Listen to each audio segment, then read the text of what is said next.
as its temperature rises. And the temperature increases in direct proportion of a particles pass there. But on the other hand, when the temperature is false, the particles lose of energy, resulting in a decreased movement. So, for you to understand the behavior of matter in a various state is based on the temperature and its particles. Okay? Yes, teacher. Always remember that, and remember the importance of the temperature in our daily lives. It is important to us that we use in cooking or in our life every day. Okay, class? Yes, teacher. And before we proceed to our topic, let us have a short review about our last discussion. And last meeting, we discussed about a solid, liquid, and gas. And to check your understanding about our last lesson, I have here an activity. And you will answer it by raising a flag. Okay, class, what have you observed in the picture? What is in the picture? Okay, Edna. In picture 1, it's a milk teacher. Okay, how about in number 2?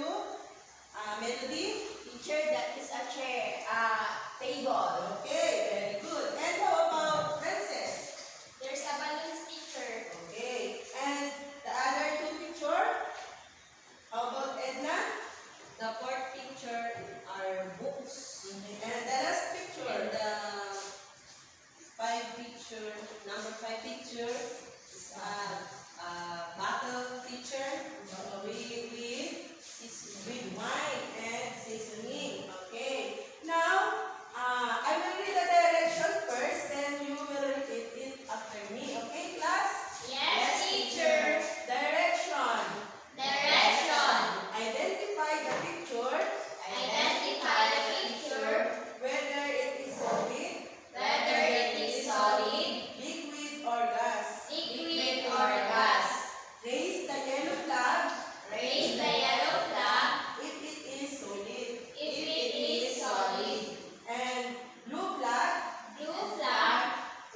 Yes, teacher. Okay. Now, class, I will give you the materials.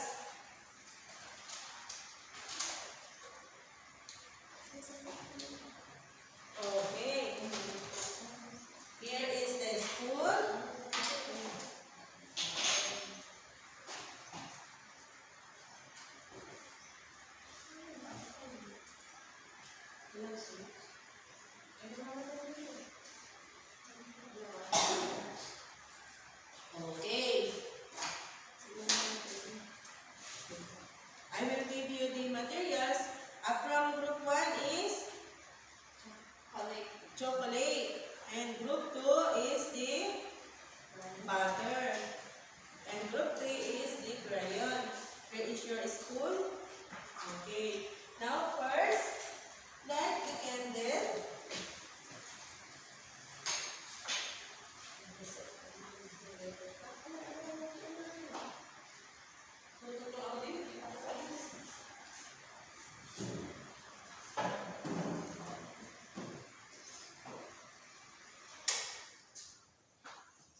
above the spoon. Okay, what is the object that you place above the spoon, Melody? Chocolate, teacher. Okay, the chocolate.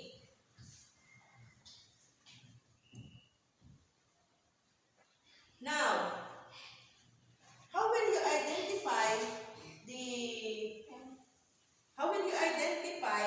the chocolate based on the three states of matter? Teacher, the chocolate is solid. Okay, very good. The chocolate is solid. Then,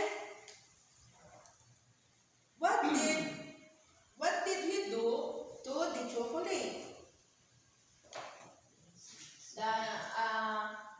I put the chocolate in the spoon and the spoon put on candle. Okay, is the candle lighted up?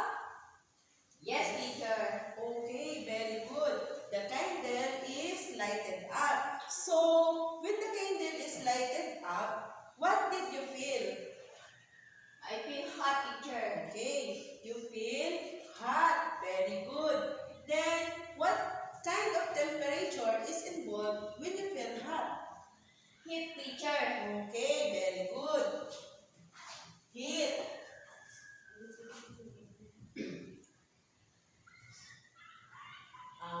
When there's a hot, it involves a heat. Then, now, what happened to the chocolate when it is exposed to heat? Teacher, it become melt. Okay, the chocolate become melts. Then, what do we call to the process when the solid materials like the chocolate turn into liquid? Teacher, that is melting process. Okay, very good. This is melting process. So, now, class, what is melting process? Do you know anyone? Princess? Melting process is a process when solid material turned into liquid due to heat. Okay. Melting process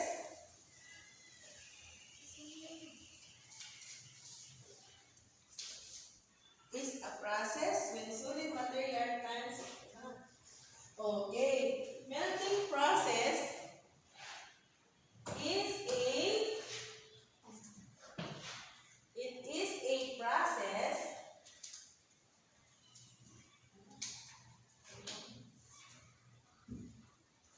when solid material turned into liquid due to heat. Okay. Let's proceed to the activity of group 2. Okay, group 2. What are the materials that you use in your activity?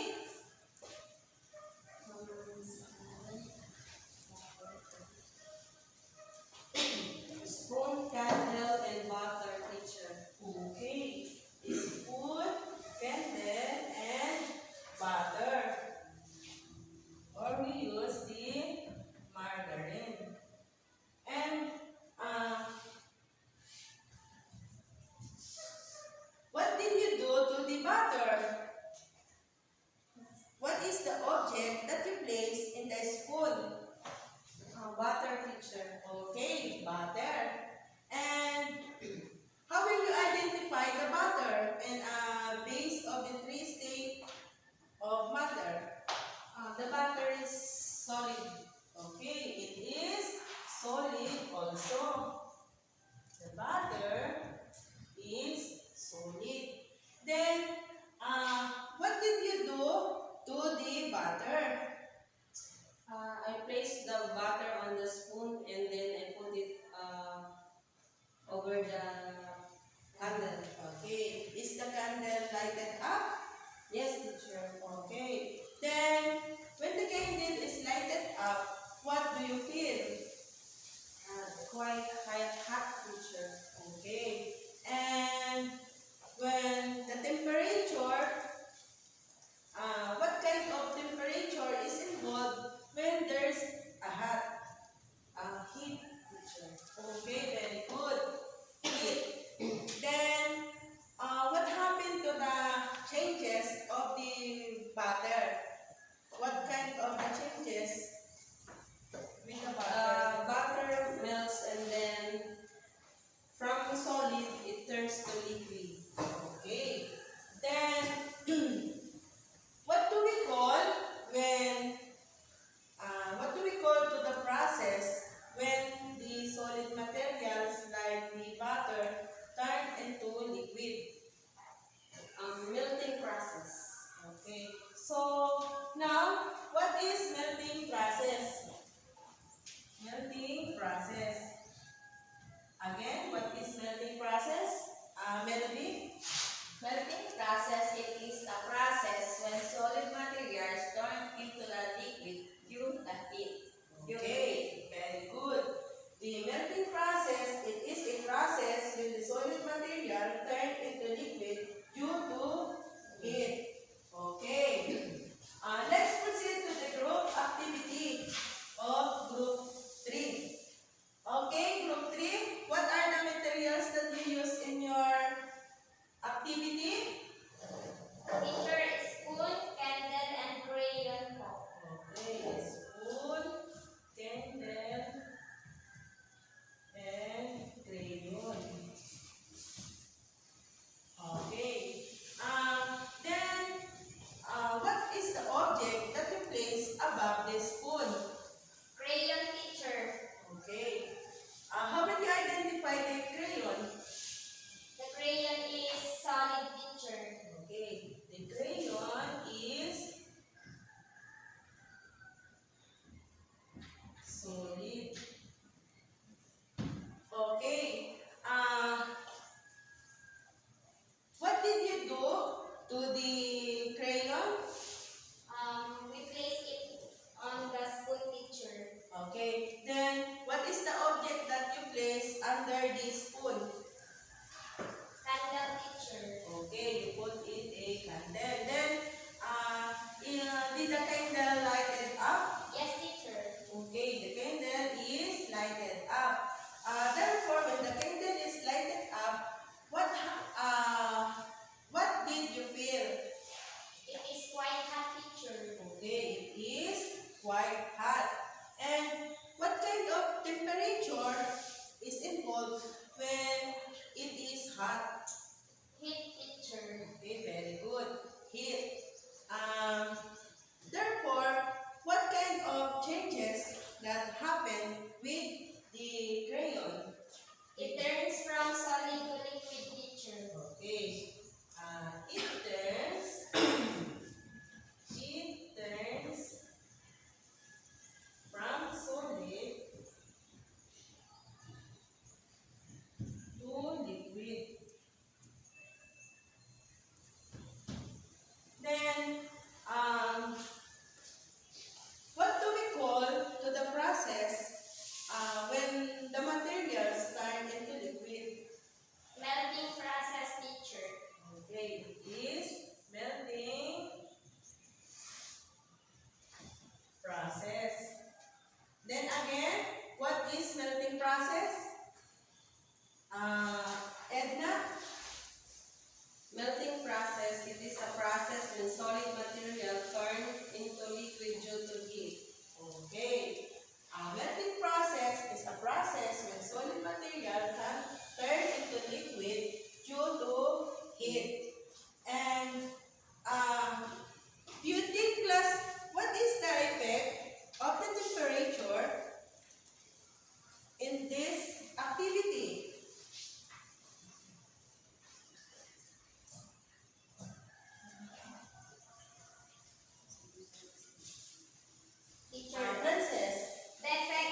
So you got a total of 20 points. Okay, class?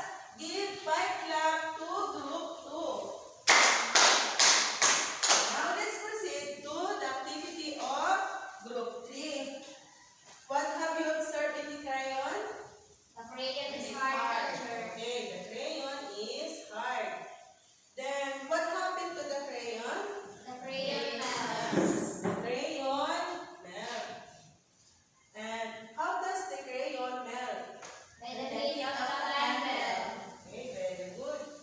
What temperature is involved in the process of melting? Heat temperature, teacher. Okay, very good.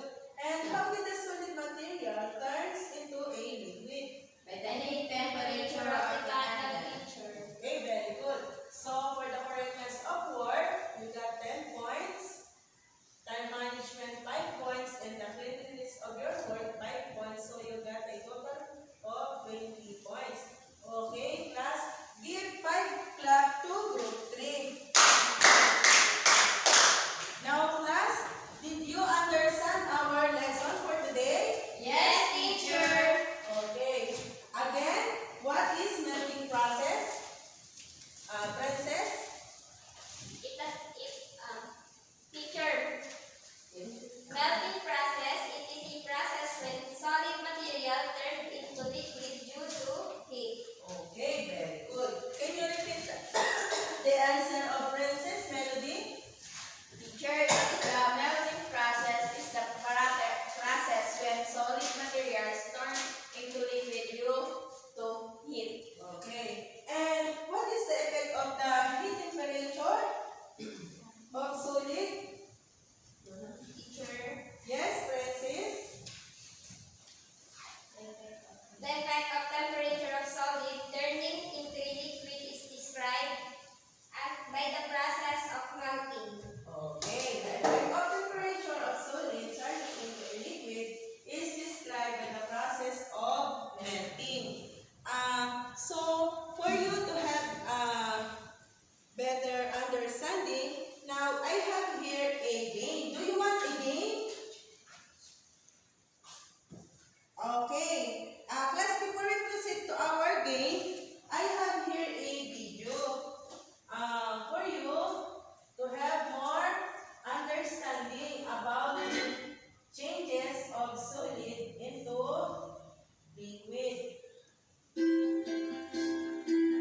Please watch this. Learning is fun with Creative Lab lesson. Don't forget to subscribe.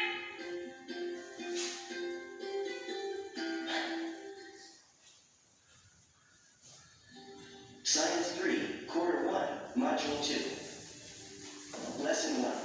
Changes in materials from solid to liquid.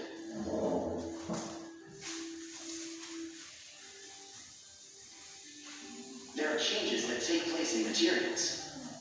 Some solids can change into liquids. Liquids can change into solids. Solids and liquids can change into gases. How do these changes occur in materials? Temperature is the degree of hotness or coldness of a material measured in a definite scale. This is a thermometer. It measures the temperature of an object. Remember how the doctor used this to get your temperature when you have fever? Low temperature indicates coldness, while high temperature indicates hotness.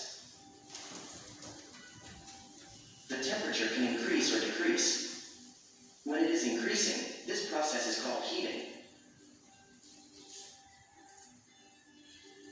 When it is decreasing, this process is called cooling.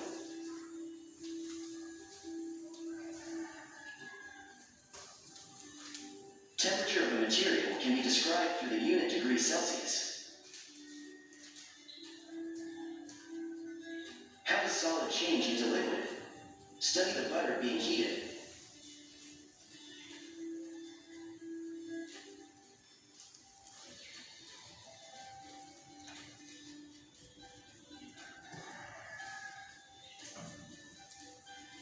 Look at the butter before it is heated. Is it solid?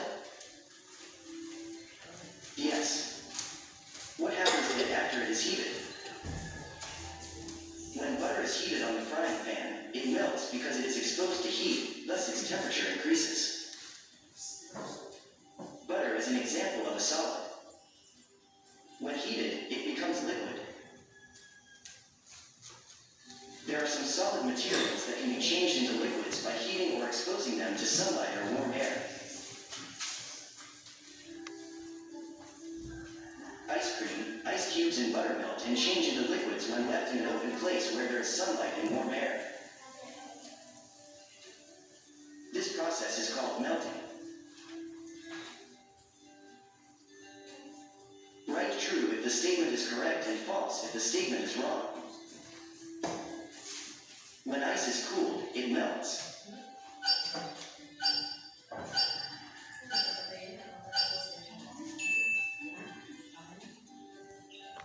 Flour becomes liquid when heated. Okay. Class?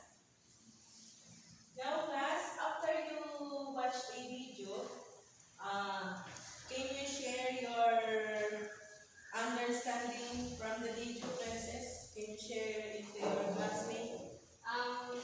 When the butter teacher exposed to the heat, it becomes liquid. Okay. But first, it is solid. How about you, Edna? What have you observed on the video? Based on the video, it says there that some solid materials change to liquid when exposed to sun or heat. Okay. And how about you, Melody? Teacher, the solid materials can be melted under the hot temperature. Okay. So, it seems to me that you already understand our lesson for today. So, let's proceed to a game. Game. You want a game? Yes, teacher. Okay. Now, I have here a box. And you can play it. And I have here a mechanics. Okay.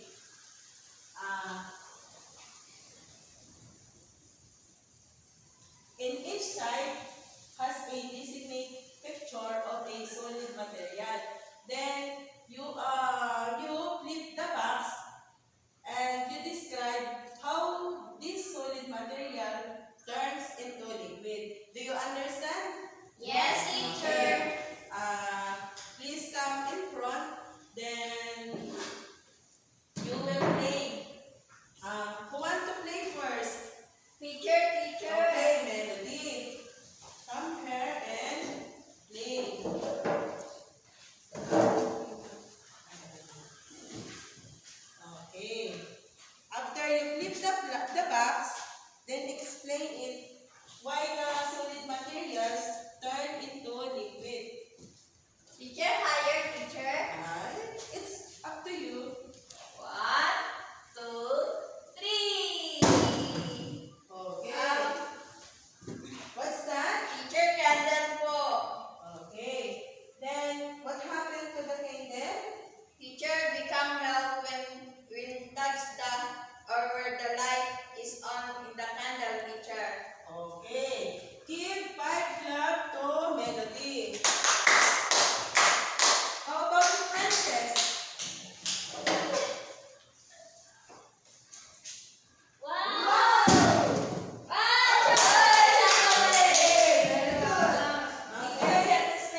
Melvin. Okay. Can you repeat the answer of Melody, Princess?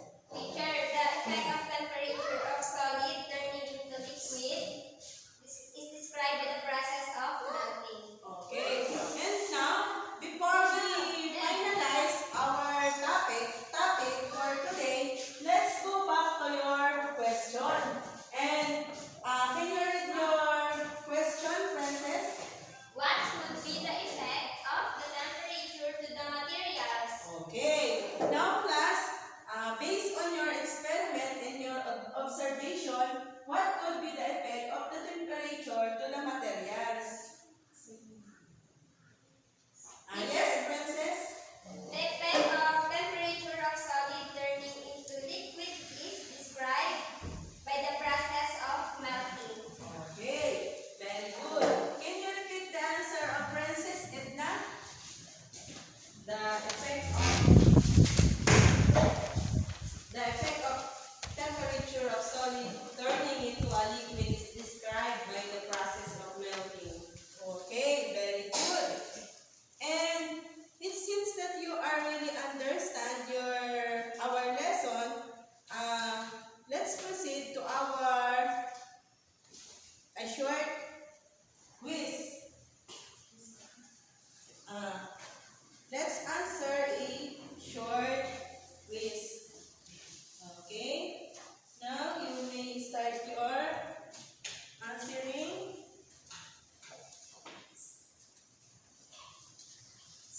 Okay, I will give you a 2 minutes to answer your quiz. Your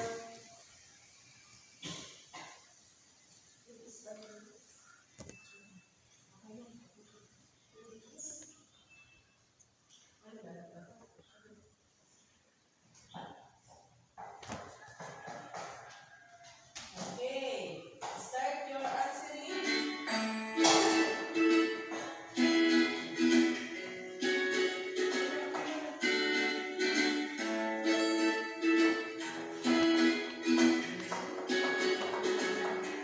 You have 1 minute left. 1 minute and 43 seconds.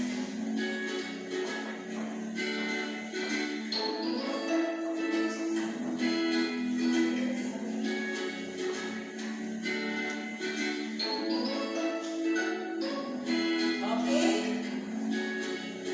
Finish? Yes, teacher. Okay, very good. Please pass your activity or your quiz. Then now, before we end our discussion or our lesson for today, I will give you an assignment.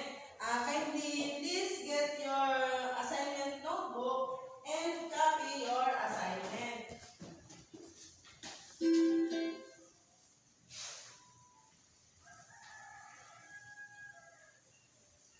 Okay. Copy your assignment.